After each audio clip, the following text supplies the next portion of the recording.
Maybe it's your mother, said Doreen. She picked up the phone. But who was it? Asked Richard. Some nut, said Doreen, and hung up. Who was it? The children asked. Some crazy person, she said. About 10 o'clock, the telephone rang again. Jenny got to it first. Hello, she said. It was the same man. 1 more hour, he said, and he laughed and hung up. He said 1 more hour. What did he mean? Asked Jenny. Don't worry, said Doreen. It's somebody fooling around. I'm scared, said Jenny. About 10:30, the telephone rang once more. When Doreen picked it up, the man said, Pretty soon now, and he laughed. Why are you doing this? Doreen screamed, and he hung up. Was it that guy again? Asked Brian. Yes, said Doreen. I'm going to call the operator and complain. The operator told her to call back if it happened again, and she would try to trace the call. At 11 o'clock, the telephone rang again. Doreen answered it. Very soon now, the man said, and he laughed and hung up. Doreen called the operator. Almost at once, she called back. That person is calling from a telephone upstairs, she said. You better leave. I'll get the police. Just then, a door upstairs opened. A man they had never seen before started down the stairs toward them. As they ran from the house, he was smiling in a very strange way. A few minutes later, the police found him there and arrested him.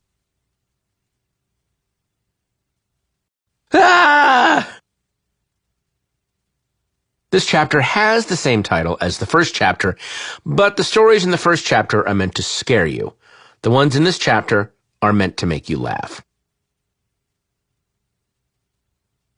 The Viper. A widow telephone rang. Hello, she said. This is the Viper, a man said. I'm coming up. Somebody's fooling around, she thought, and hung up. A half-hour later, the telephone rang again. It was the same man. It's the Viper, he said. I'll be up soon.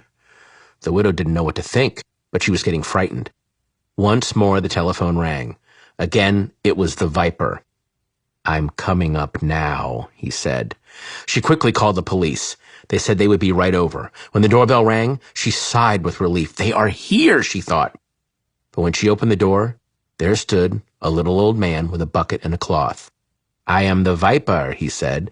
I wish to wash and wipe the windows.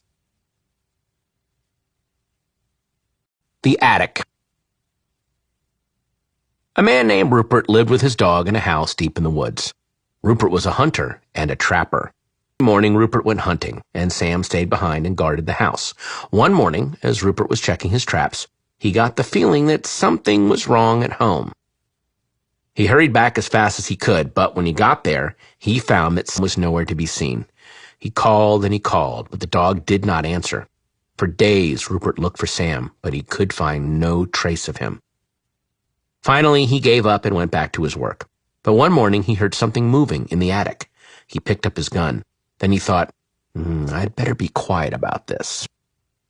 So he took off his boots, and in his bare feet, he began to climb the attic stairs. He slowly took one step, then another, until at last he reached the attic door. He stood outside listening, but he didn't hear a thing. Then he opened the door and, ah! At this point, the storyteller stops, as if he is finished. Then usually somebody will ask, why did Rupert scream? The storyteller replies, you'd scream too if you stepped on a nail in your bare feet. The Slithery Dee. The Slithery Dee, he came out of the sea. He ate all the others, but he didn't eat me. The Slithery Dee, he came out of the sea. He ate all the others, but he didn't eat Aaron Kelly's bones. Aaron Kelly was dead. They bought him a coffin and had a funeral and buried him. But that night, his family was sitting around the fire when he walked in. He sat down next to his widow and he said, "What's going on? You all act like somebody died. Who's dead?" His widow said, "You are." "I don't feel dead," he said. "I feel fine." "You don't look fine. You better get back to the grave where you belong." "I'm not going back to the grave until I feel dead," he said. Since Aaron wouldn't go back, his widow couldn't collect his life insurance. Without that, she couldn't pay for the coffin, and the undertaker said he would take it back. Aaron didn't care. He just sat by the fire, rocking in a chair and warming his hands and feet. But his joints were dry and his back was stiff, and every time he moved, he creaked and cracked. One night, the best fiddler in town came to court the widow. Since Aaron was dead, "How long do we have to put up with this dead corpse?" the widow asked. "Something must be done," the fiddler said. "This isn't very jolly." Aaron got out his fiddle and began to play. Aaron's, with his old bones rattling, and his yellow teeth snapping, and his bald head wagging, and his arms flip-flopping, around and around he went. With his long legs clicking and his knee bones knocking, he skipped and pranced around the room. How that dead man danced! But pretty soon a bone worked loose and fell to the floor. "Look at that," said the fiddler. "Play faster," said the widow. The fiddler played faster. Crickety-crack, down and back, the dead man went hopping, and his dry bones kept dropping. This way, that way, the pieces just kept popping. "Play, man, play!" cried the widow.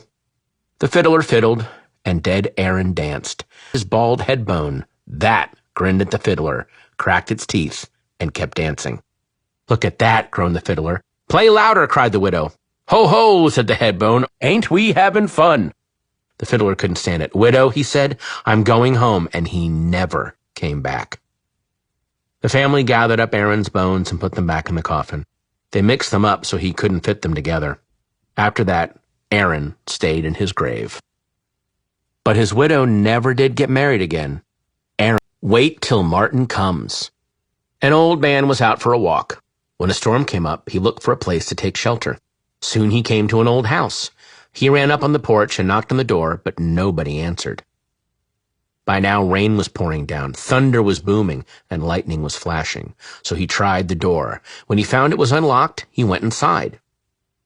Except for a pile of wooden boxes, the house was empty. He broke up some of the boxes and made a fire with them. Then he sat down in front of the fire and dried himself. It was so warm and cozy that he fell asleep. When he woke up, a black cat was sitting near the fire. It stared at him for a while, then it purred. "That's a nice cat," he thought, and he dozed off again. When he opened his eyes, there was a second cat in the room, but this one was as big as a wolf. It looked at him very closely, and it asked, "Shall we do it now?" "No," said the other cat. "Let's wait till Martin comes." "I must be dreaming," thought the old man. He closed his eyes again. Then he took another look. But now there was a third cat in the room, and this one was as big as a tiger. It looked the old man over, and it asked, "Shall we do it now?" "No," said the others. "Let's wait till Martin comes." The old man jumped up, jumped out the window, and started running. "When Martin comes, you tell him I couldn't wait," he called. The Ghost with the Bloody Fingers. A businessman arrived at a hotel late one night and asked for a room. The room clerk told him the hotel was all filled up. "There is only one empty room," he said, "but we don't rent that one because fee." Jump stories. There are dozens of jump stories, but today only two are widely known. One is the Big Toe, which appears in Chapter 1 and circulates in southeastern United States. The other is the Golden Arm, from which the Big Toe derives. In the Golden Arm, a man marries a woman who wears a beautifully crafted golden arm. When she dies, he steals it from her grave, only to have her ghost return to claim it. In some variants, it is a golden heart he steals, or a golden hair, or diamond eyes. Or it is a natural organ, usually the liver or the heart, that he eats, despite the cannibalism involved. The Big Toe is an American tale. The Golden Arm, although widely used in the United States, has English and German antecedents. The Grimm brothers reported a version of it early in the 19th century, but the tale predates that period. Mark Twain used to tell the Golden Arm in his public performances. Here is some advice he once gave on delivering the jump lines that he once gave. It also applies to the telling of the Big Toe. "You must wail, 'Who's got my golden arm?' very plaintively and accusingly. Then you, pause, and you stare steadily and impressively into the face of a girl, preferably. And if you got your paws right, she'll fetch a dear little yelp and spring right out of her shoes." There are 3 approaches to telling these jump stories. 2 are found in Chapter 1. In the third approach, the ghost returns to search for what has been stolen. Feigning innocence, the grave robber asks what has become of various parts of the ghost's body.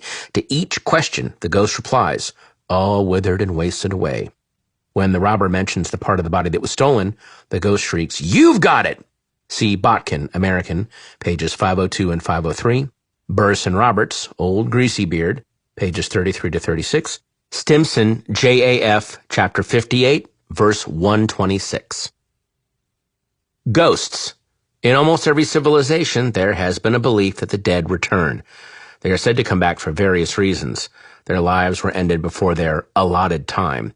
They did not receive a proper burial. They had important business to finish or a responsibility to meet. They wished to punish somebody or to take revenge, or they wanted to comfort or advise someone or obtain forgiveness. It is said that some return as human beings. In fact, they may look just as they did when they were alive, and people they meet may not realize they are ghosts. One of the best known of it usually is late at night that a motorist encounters the side of a road and she asks to be taken home. She sits in the back seat of the car, but when the driver, she has vanished. When he informs her family of this, he learns that she died on that night several years before at the spot where he picked her up. There are two stories about living ghosts in Chapter 2, The Guests and Cold as Clay. Some persons who die are said to return as animals, particularly as dogs. Other ghosts may have a spectral quality. Or they may appear as a ball of fire or as a moving light. Or they may make their presence known through sounds they make or actions they take, such as slamming a door, rattling a key in a lock, or moving furniture. The ghosts of animals also have been reported, as have the ghosts of objects such as guns, boots, and rifles, and trains and cars associated with death. They eat, drink, ride on trains and buses, play the piano, and go fishing. They also laugh, cry, shout, whisper, and make all sorts of noises. When it has completed what it set out to do, a ghost is likely to return to its grave. But at times, this may require the help of a person, such as a minister, who may be experienced in laying ghosts or putting them to rests. If you wish to see or hear a ghost, there are some recommended approaches. Look back over your left shoulder. Look through either one of a mule's ears. Look in a mirror with another person. Arrange 6 pure white dinner plates around a table, then go to a cemetery at noon and call the name of someone you once knew who was buried there. If you encounter a ghost, it is advised that you speak to it. If you do so, you may be able to help it finish whatever it is doing and return to its grave. Some say it is most effective if you address a ghost this way. In the name of God, or in the name of the Father, the Son, and the Holy Ghost, what do you want? They also say that holding a Bible will protect you against a revengeful ghost and demonstrate your sincerity. However, most ghosts are not regarded as dangerous. As the folklorist Maria Leach pointed out, usually a ghost is some poor, harmless soul looking for someone with enough understanding and kindness to speak to it and do it some little favor. See Beardsley and Hankey, CFQ Chapter 1, verses 303 to 336. CFQ Chapter 2, verses 3 through 25. Craigton, pages 1 through 11. Hole, pages 1 through 12. Gardner, page 80, pages 933 through 934. Leach, Thing, pages 9 through 11. The Thing. This tale describes a forerunner or a forewarning of death. The warning is a skeleton-like figure that appears, then chases the principal characters. The skeleton actually is a wraith, an apparition that depicts a living person as he or she will look at death. But the most commonly reported forerunners are heard, not seen. They are sounds like a knock on the door or the striking of a clock. See Creighton, pages 1 through 7, and pages 69 and 70. The Haunted House. The tale of a person who is brave enough to spend a night in a haunted house and who often is rewarded for his bravery is told again and again around the world. There are many versions of this story, but the theme never changes. In this book, there are 4 disparate variants of this tale. Me Tai Do T. Walker, The Haunted House, Wait Till Martin Comes, and The Ghost with the Bloody Fingers. The tale is classified as Type 326, The Youth Who Wanted to Know What Fear Was. See Ives, NE74, and page 187. Roberts, South, pages 35 through 38, pages 217 through 218. The Hearst Song. Although many adults are familiar with this song, it is best known in the elementary schools. But during World War I, it was a war song that was sung by servicemen from America and England. One version went this way. Did you ever think as the hearse rolls by that some of these days you must surely die? They'll take you away in a big black hack. They'll take you away, but they won't bring you back. And your eyes drop out and your teeth fall in, and the worms crawl over your mouth and chin, and the worms crawl out, and the worms crawl in, and your limbs drop off limb by limb. Out, there's jelly between your toes, and pus like whipping cream pours out of your stomach. With children as the audience, it is a more gruesome song, but it is not as grim. One scholar associates the change of words with a change of function. During World War I, the song helped servicemen deal with the fear they felt. These days, it helps children confirm the reality of death, yet, through satire and humor, deny its reality for them. The song is part of an old poetic tradition. During the Middle Ages, many of the poems written in European countries dealt with death and decay. Here is a verse of this type from a 12th century poem, which has been translated from the Middle English. A vicious worm lives in my backbone. My eyes are dazed and very dim. My guts rot, my hair is green. My teeth grin very grimly. At that time, such poems may have served still another purpose, turning one's thoughts from the flesh to the hereafter. C. Doyle, PTFS, Chapter 40, verses 175 through 190. For 2 World War I versions of the Hearst song, see Sandberg, page 444. The Wendigo. The Wendigo, or Windigo, is a female spirit that personifies the awful cold of the northern forests. She figures in the folklore of forest Indians in Canada and in sections of northernmost United States. According to this legend, the Wendigo attracts victims by calling to them in an irresistible way, then bears them away at great speed, finally sweeps them into the sky, then drops them, leaving them with frozen stumps where their feet once were. As they are carried off, they characteristically scream, "My fiery feet! My burning feet of fire!" The only defense against the Wendigo is to restrain the person who's being called. But the spirit then tries to entice whoever is holding him. See Crow, NMFR, Chapter 11, verses 22 through 23. In the lore of some northern tribes, the Wendigo functions not as the spirit of the cold, but as a cannibal giant that kills for human flesh. Some 19th century Indians also suffered a compulsion to eat human flesh, an illness anthropologists later described as a Wendigo psychosis. See Speck, JAF, Chapter 48, verses 81 through 82, Brown, American Anthropologist, Chapter 73, verses 20 through 21. Belief legends. The stories in Chapter 4 are not hard to believe. They deal with ordinary people. They describe incidents that do not seem beyond the realm of possibility. But the same incidents are reported again and again at locations in different parts of the country. And it is never possible to trace these stories to the actual participants. The closest one usually comes. The one known exception involves the legend of a death car, a late-model automobile that was sold for virtually nothing because of the smell of a corpse that cannot be removed. The folklorist Richard M. Dorson traced the origins of the story to Mecosta, Michigan, where the incident occurred in 1938. Most of these stories are expressions of the anxiety people have about certain aspects of their lives. They evolve from incidents and rumors that reinforce these fears and around which stories are constructed. These modern legends are described by folklorists as migratory belief legends. They're among the most vigorous of modern folklorist forms. All the stories in Chapter 4 are belief legends about some of the dangers that might confront a young person. The story, Room for One More, in Chapter 3, is another belief legend. It is concerned with the supernatural, but it has been reported in several locations in the United States and the British Isles.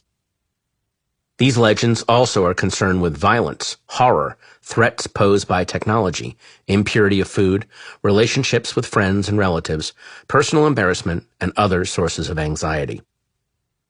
They circulate by word of mouth, but at times the media carry reports that further disseminate them. See Brunvand, American, pages 110 through 112, Brunvand Urban American Legends, Deg, Belief Legend, pages 56 through 68. The White Satin Evening Gown. Two versions of this story. Hercules dies when he wears a robe his wife poisoned with the blood of his rival, the centaur Nessus. Medea sends a gift of a poison robe to Creusa, the woman her former husband, Jason, intends to marry. When Creusa tries on the robe, she dies. See Heimlich, H.F., chapter 5, verses 83 through 84. More Scary Stories to Tell in the Dark.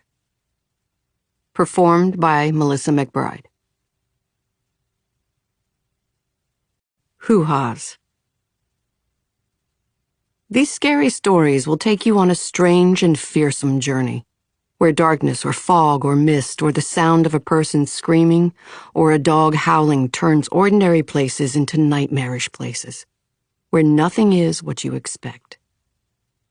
People have been telling scary stories for as long as anyone knows. From the first, they were tales of supernatural creatures that people feared would harm them. Boogeymen, monsters, demons, ghosts, and evil spirits lurking in the dark, waiting for a chance to strike. We still tell stories about creatures we fear, but not all of them are about boogeymen and demons. Quite a few are about living people. You'll meet some of them: a fat and jolly butcher, a friendly girl who plays a drum, a neighbor, and others who, at best, are not to be trusted. Scary stories of this kind often have a serious purpose. They may warn young people of dangers that await them when they set out in the world on their own. But for the most part, we tell scary stories to have fun. We turn out the lights or we leave just a candle burning. Then we sit close together and tell the scariest stories we know. Often these include some that have been passed down over hundreds of years. If a story is scary enough, your flesh begins to creep. You get a shivery, shaky, screamy feeling. You imagine hearing and seeing things. You hold your breath as you wait to learn how it all ends. If something startling happens, everyone gasps or jumps or screams. Some people call those shivery, shaky, screamy feelings the heebie-jeebies, or the screaming memes. The poet T.S. Eliot called them the hoo-haws.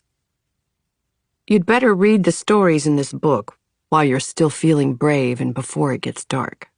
Then, when the moon is up, tell them to your friends and relatives. You'll probably give them the hoo-haws, but they'll have fun, and so will you. Princeton, New Jersey, Alvin Schwartz. When she saw him, she screamed and ran. This chapter is filled with ghost stories. In one, a man has just become a ghost but doesn't know it yet. In another, a pirate ship and crew return from a watery grave. And there are other frightful events. Something was wrong. One morning, John Sullivan found himself walking along a street downtown. He could not explain what he was doing there, or how he got there, or where he had been earlier.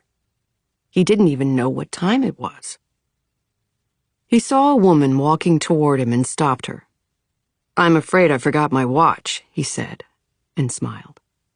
"Can you tell me the time?" When she saw him, she screamed and ran. Then John Sullivan noticed that other people were afraid of him. When they saw him coming, they flattened themselves against a building or ran across the street to stay out of his way. There must be something wrong with me, John Sullivan thought. I'd better go home. He hailed a taxi, but the driver took one look at him and sped away. John Sullivan did not understand what was going on, and it scared him. Maybe somebody at home can come and get me, he thought. He found a telephone and called his wife, but a voice he didn't recognize answered. "Is Mrs. Sullivan there?" he asked. "No, she's at a funeral," the voice said. "Mr. Sullivan was killed yesterday in an accident downtown." The Wreck. Fred and Jean went to the same high